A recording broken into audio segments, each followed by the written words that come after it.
अरे फूफा जी चले आइए। अब इनको फूफा का जवाब दे देते। हाँ बताइए। जो ये बांग्लादेश की शेख हसीना है ना, हाँ। ये अनबख्तों की खाला लगती है। हाँ। और खालू कौन है? नरेंद्र मोदी। 2027 में बिना संदेह और बिना निसंदेह हमारे पूज्य महाराज जी फिर से आ रहे हैं सत्ता में। 27 में भारतीय जनता पार्टी की सरकार बनेगी।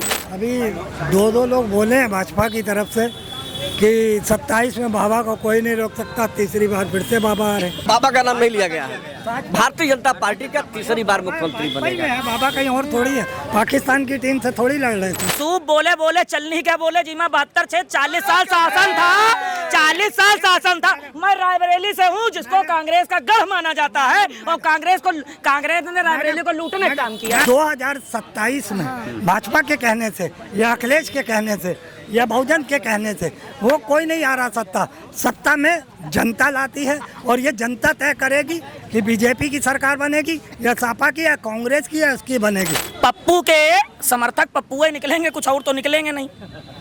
बात ये है। नमस्कार, आप देख रहे हैं स्वराज पावर और आपके साथ मैं काजल अवस्थी। 2027 के चुनाव होने उत्तर प्रदेश में, इसको लेकर के राजनीतिक पार्टियां अभी से अपने प्रचार प्रसार में लग गई। अब सबसे बड़ा सवाल ये उठता है कि 12 साल जहां सरकार को कंप्लीट हो गए हैं मोदी सरकार को, वहीं 9 साल योगी सरकार को कंप्लीट हो चुके हैं। अब इसके बाद 2027 में कौन सी पार्टी बनाएगी अपनी सरकार, किसकी बनेगी पार्टी, इसी को जानने के लिए आज हम निकले हैं राजधानी लखनऊ की जनता पर। भाई साहब, 2027 में चुनाव होने हैं, किसको देखते हैं, किसको वोट देंगे, किसको बनाएंगे एक बार फिर से? 2027 में बिना संदेह और बिना निसंदेह हमारे पूज्य महाराज जी फिर से आ रहे हैं सत्ता में। और कोई रोकने वाला थोड़े है उनको, कौन रोकेगा? अखिलेश जी कह रहे हैं, वो तो जा रहे हैं। जो जा चुका है वो खुदे कह रहा है दूसरे को भेजने को, वो खुदे जा चुके हैं। वो सपना देख रहे हैं बेचारे 2017 से सत्ता में आने का, लेकिन टीका नहीं लग पा रहा है। और किस वजह से नहीं लग पा रहा है? यही वजह है कि उनकी सरकार में जितने भ्रष्टाचार को बढ़ावा दिया गया, आतंकवाद को बढ़ावा दिया गया, लड़कियों और महिलाओं को जो असुरक्षित समझती थी उनकी सरकार में, तो यही सब देन है कि वो सत्ता में नहीं आ पा रहे हैं। दूसरों को कह रहे हैं कि योगी जी जो है कि नहीं आ पाएंगे, और योगी जी को गुंडा कहते हैं।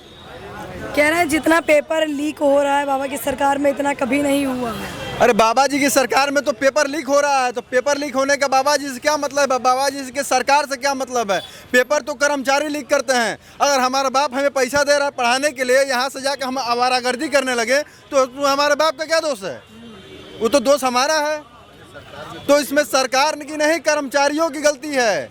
और हमारी सरकार में पेपर लीक होता है तो पेपर को दोबारा कराया जाता है। और जो कि सपा सरकार में लीक होता था तो वहाँ पे डिम्पल जी की लिस्ट, रामगोपाल की लिस्ट और अखिलेश जी की लिस्ट और शिवपाल की लिस्ट अलग से जाती थी कि कितना भी पेपर रद्द हो जाए, ये हमारे बिरादरी के लोग हैं, इनकी वैकेंसी होनी चाहिए। मैं 40 से 45 रोल नंबर उनकी सरकार में गिनवा सकता हूँ।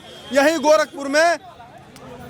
गोरखपुर में लड़के नियुक्त हो चुके थे। उसके बाद भी सपा की सरकार में लिस्ट गई और जो काबिल लड़कों को काट के नाम और यादवों की वैकेंसी, 40 यादवों की वैकेंसी इनकी सरकार में हुई। 86 में 56 यादव। अंकल क्या कहते हैं, 2027 में चुनाव होने, किसकी सरकार देख रहे हैं और क्यों देख रहे हैं? भारतीय जनता पार्टी की सरकार जो है बनेगी 2027 में। क्यों बनेगी? विकास के नाम पर बनेगी। अखिलेश जी तो कहते हैं कि वो विकास ही नहीं किए हैं, और अखिलेश यादव जी की सरकार में केवल यादवों का विकास होता था। और 69,000 की वैकेंसी चली थी उस समय। आप बच्ची रही होंगी, छोटी रही होंगी, जो है 15 साल से 20 साल से क्या वैकेंसी चल रही थी जो है। तो बेसिक शिक्षा अधिकारी लोग काउंसलिंग नहीं करवाते थे 100 वालों को, तब सबड़ वालों का जो है। तो इस वजह से समाजवादी पार्टी अपने करनी और कर्तव्य से उत्तर प्रदेश से चली गई जो है। और 27 में भारतीय जनता पार्टी की सरकार बनेगी। अभी दो लोग बोले हैं भाजपा की तरफ से कि 27 में बाबा को कोई नहीं रोक सकता, तीसरी बार फिर से बाबा आ रहे हैं। ये कैसे तय कर लेंगे? नाम नहीं लिया गया है, सुन लीजिए, बाबा का नाम नहीं लिया गया है। भारतीय जनता पार्टी का तीसरी बार मुख्यमंत्री बनेगा। बाबा कहीं और थोड़ी है, पाकिस्तान की टीम से थोड़ी लड़ रहे थे। नहीं, वो बात ये होती है ना, बारात में फूफा नाराज होते हैं, शादियों में फूफा नाराज होते हैं, क्योंकि फूफा का क्या रहता है ना, कहीं कहीं हमको पूछा नहीं किसी ने, इनको पूछा नहीं किसी ने, तो ये नाराज होके भाग गए। अरे फूफा जी चले आइए। तो मैटर ये है मैटर ये है कि बहुत कुछ है भारत में मेरे, रोटी नहीं तो क्या, लपेट लो झूठे वादों को, लंगोटी नहीं तो क्या।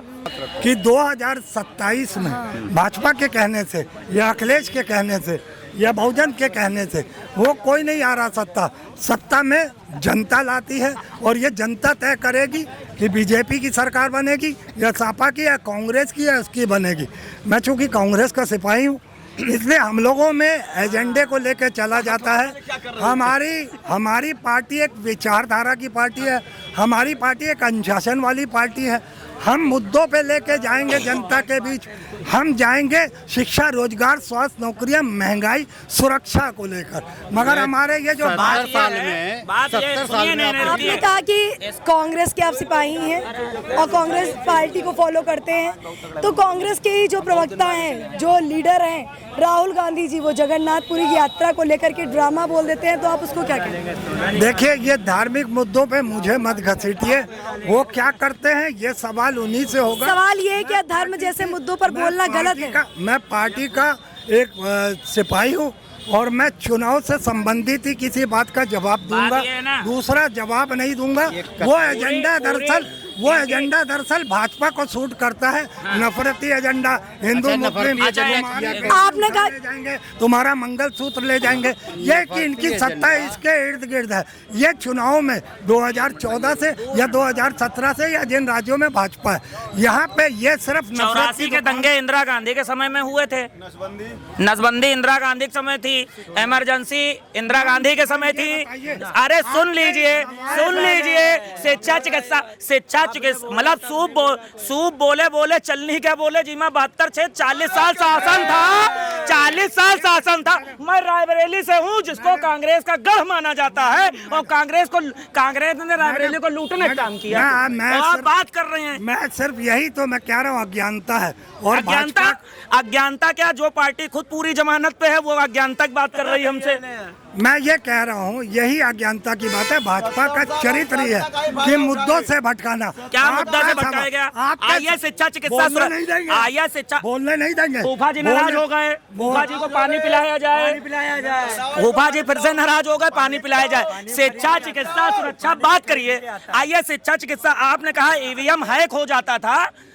अरे कांग्रेस ये तो कहिए कि अभी ईवीएम हैक हो रहा है, आपके जमाने में तो मतदान पत्र पेटी जो है लूट ली जाती थी। अब इनको फूफा का जवाब दे देते। हाँ बताइए।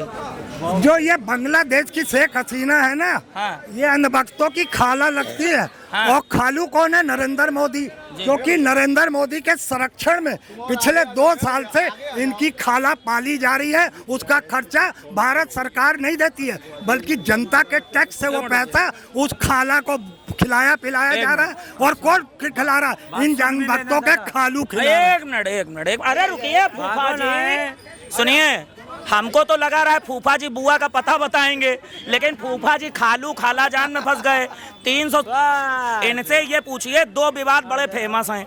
अभी एक 370 की बिरयानी वाला विवाद हुआ था, उसी तरह एक बिरयानी जो है इनके ये जिस पार्टी की जो है चाटते हैं, उस पार्टी के लोगों ने भी बिरयानी खिलाई थी। हाफिज सईद को साहब बोल दिया गया है। जिस राम जन्मभूमि के लिए हम लोग लड़े, आज की डेट में चंदा चोरी हुई है, मैं उसका विरोध करता हूं, लेकिन जिस राम जन्मभूमि के लिए हम लड़े, उसी राम जन्मभूमि के को काल्पनिक कहने वाला, उसी राम जी के जन्मभूमि के विरुद्ध 25 वकील और कपिल सिब्बल जैसे लोग कोर्ट के अंदर मुजरा कर रहे थे। ये भी एक कड़वा सच है इस देश में। और इस देश के और जब इनसे बात मैं करने खड़ा होता हूँ, जब इनसे हम लोग बात करने के लिए खड़े होते हैं, तो ये मुद्दे से भागेंगे। इनसे ये बताओ, नेशनल हेराल्ड घोटाला में ये जमानत पे हैं कि नहीं है?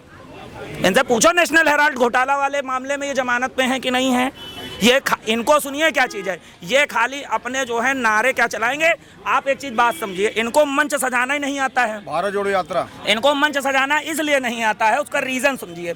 इंदिरा गांधी ने जब पाकिस्तान का जब मामला हुआ, इंदिरा गांधी ने देश के 2 टुकड़े कर दिए पाकिस्तान के, एक बांग्लादेश बन गया और एक जो है पाकिस्तान बन गया। उसने ये किया, ये इंदिरा गांधी की उपलब्धता थी। और इनके ज़माने में क्या हुआ, ये खाली जो है रफेल, चौकीदार चोर, इसके अलावा इनको कुछ आता नहीं है। इनको कुछ आता है क्या? पप्पू के समर्थक पप्पुए निकलेंगे, कुछ और तो निकलेंगे नहीं। बात ये है 84 के दंगे की बात करो तो ये जो है नहीं बात करना चाहेंगे। इनसे अभी नेशनल हेराल्ड घोटाले की बात करो, ये बात नहीं करना चाहेंगे। इनसे इमरजेंसी की बात करो, ये बात नहीं करना चाहेंगे। आखिर ये बताइए, उन सिखों के दंगों में, सिख दंगे जो 84 में हुए थे और टायर डाल डाल के जो जलाया गया था, 30,000 कोट में जो है ना जाने कितनी महिलाएं आज तक भटक रही हैं, उनको न्याय नहीं मिला। इस देश के 100 करोड़ हिंदुओं की आस्था को जूते की नोक पर मसलने वाली पार्टी और इस देश में राम को काल्पनिक बनाने वाली पार्टी, इस देश में राम जन्मभूमि के विरुद्ध 25 वकील और कपिल सिब्बल जैसे लोगों को खड़ा करने वाली पार्टी, इस देश में कसाब जैसे आतंकवादियों के लिए रात को 2 बजे जो है सुप्रीम कोर्ट खुलवाने वाली पार्टी, उसको ये राष्ट्रवादी और देशभक्त पार्टी बोलते हैं। बहुत सही, साफ बात कहता हूँ कि फूफा की तरह मुंह फुला के तुम किनारे बैठो, बारात तब भी निकलेगी। कब तक क्या कह रहे हैं अंकल 2027 के चुनाव को लेकर? 2027 के चुनाव तो भारतीय जनता पार्टी जीत रही है, बम्पर प्रचंड जीत। बिहार, बंगाल प्रमाणित कर दिया है कि उत्तर प्रदेश भारतीय जनता पार्टी के नाम है।